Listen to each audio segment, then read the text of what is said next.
స్పష్టంగా తెలుస్తోందన్నారు.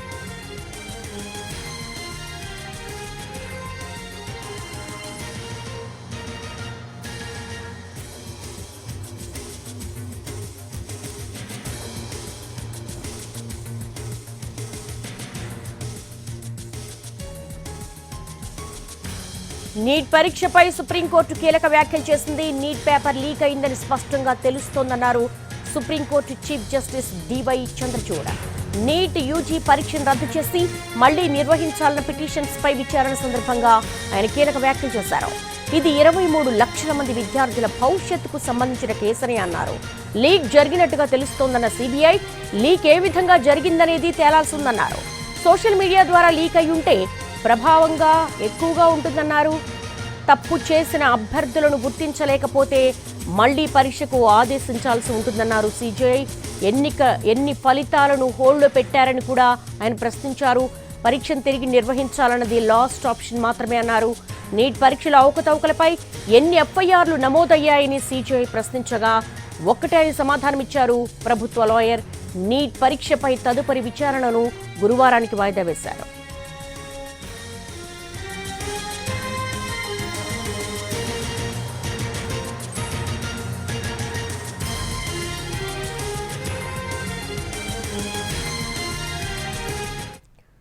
Neat పరీక్షపై supreme court కీలక వ్యాఖ్యలు చేస్తుంది. దీనికి సంబంధించి ఢిల్లీ నుంచి మా ప్రతినిధి రాజును అడిగి మరిన్ని వివరాలు తెలుసుకుందాం.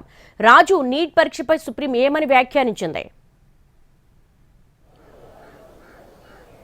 దేవి, గత నెల రోజులుగా చూస్తూనే ఉన్నాము. దేశవ్యాప్తంగా కూడా నీట్ యూజీ పరీక్షలకు సంబంధించినటువంటి గందరగోళం పైన అటు అభ్యర్థులు, రాజకీయ నాయకులు, దాంతోపాటు విద్యార్థి సంఘాలు సైతం పెద్ద ఎత్తున ఆందోళన చేస్తున్నటువంటి అంశం. అయితే వెకేషన్ కోర్టు ఉండడంతో నీట్ వ్యవహారం పైన పూర్తి స్థాయి నిర్ణయం తీసుకోలేకపోయారు.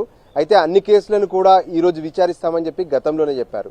దానికి అనుగుణంగానే వెకేషన్ సెలవుల తర్వాత ఈరోజు సుప్రీంకోర్టు రెగ్యులర్ పని దినాలు ప్రారంభమయ్యి అందులో భాగంగా chief justice of India bench ఏదైతే ఉందో, అంటే చంద్రచూడ్ బెంచ్ ఈరోజు ప్రత్యేకంగా నీటి వ్యవహారం పైన అటు విచారణ జరిపింది.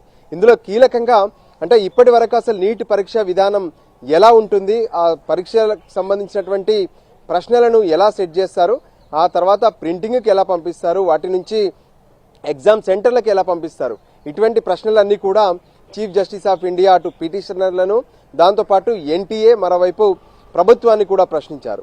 అయితే కీలకంగా చూస్తే ఇక్కడ పేపర్ లీక్ అయిందనేది స్పష్టంగా అర్థమవుతుంది.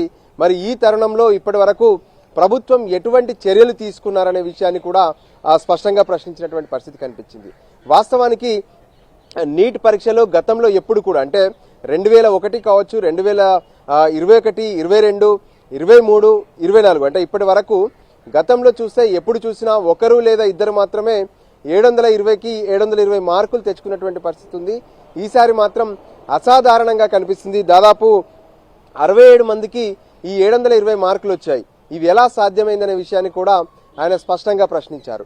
ఇక మరోవైపు ఇప్పటి వరకు అంటే ఈ విధానంలో ఎక్కడైతే లోపాలు ఉన్నాయో ఆ లోపాలను సరిదిద్దుకోకపోతే ఎన్నిసార్లు పరీక్షలు పెట్టినా అది ఇబ్బందికే దారితీస్తుంది. ఇంతకీ పరీక్ష నిర్వహణలో లోపాలున్నాయా, లేదంటే ఎన్టీఏలో లోపాలున్నాయా, వీటన్నిటిపైన కూడా ఒక స్పష్టత ఇవ్వాల్సినటువంటి అవసరం ఉందనే విషయాన్ని కూడా స్పష్టం చేశారు. అయితే ఈ రోజు మాత్రం అంటే ఇప్పటికే సుప్రీంకోర్టులో 2 రకాల పిటిషన్లు దాఖలయ్యాయి.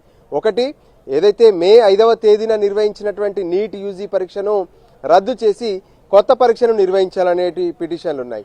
మరోపక్క ఎట్టి పరిస్థితుల్లో కూడా నీట్ యూజీ పరీక్షను రద్దు చేయొద్దు, ఎందుకంటే దేశవ్యాప్తంగా కూడా 24 లక్షల మంది ఈ పరీక్ష రాశారు, దానివల్ల రద్దు చేస్తే అందరూ కూడా నష్టపోతారనే విషయం పైన మరికొన్ని పిటిషన్లు ఉన్నాయి.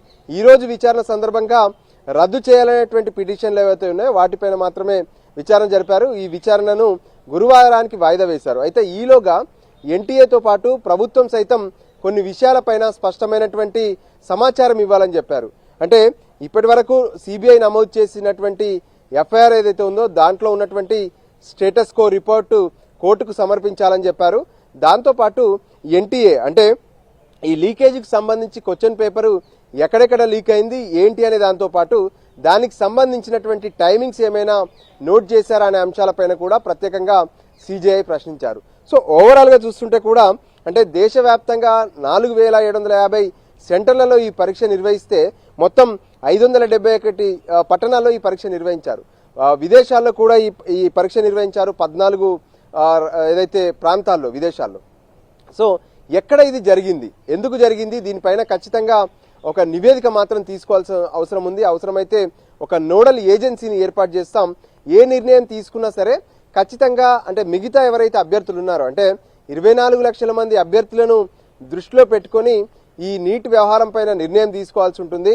అయితే ఏదైతే ఈ నీట్ని రద్దు చేసి కొత్త పరీక్షను నిర్వహించాలనేది అది చివరి ప్రయత్నమే. కానీ అంతకుముందే ఎవరు ఇందులో దోషులుగా ఉన్నారు వాళ్ళను ముందే పట్టుకోగలిగితే మున్ముందు జరిగేటటువంటి పరీక్షలకు ఈ ఇబ్బంది ఉండదనే విషయాన్ని కూడా స్పష్టం చేశారు.